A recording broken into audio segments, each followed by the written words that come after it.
I have been having some amazing conversations with business owners and families who are thinking about and navigating their family business and asset transition. And one of the things that I thought I would share with you today is just the concept of thinking about this transition. What I've found is many people think of a transition as more of an event. So it's more event thinking.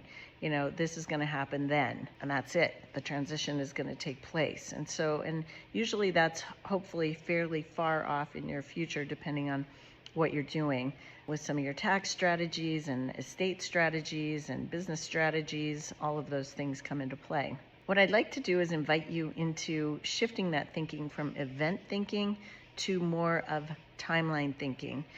When a person moves to timeline thinking, it opens up a whole new world and a whole new way of thinking about this transition. It breaks down this journey starting today, what has to happen and what decisions am I making today that will help me in my future to get where I want to go.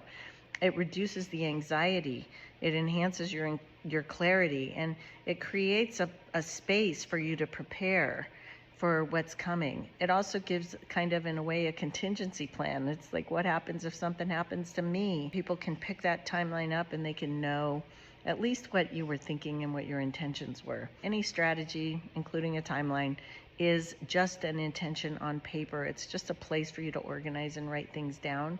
It can always be moved and changed because we always have surprises that happen.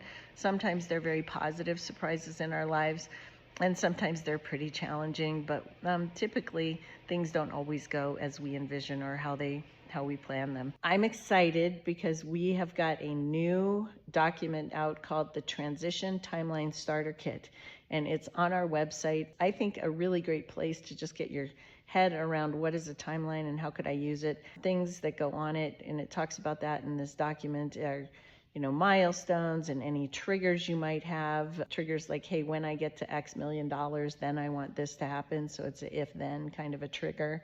And time spans, so you give yourself a year to do something, then to learn something or transition something or to try something out. So those all go on a timeline.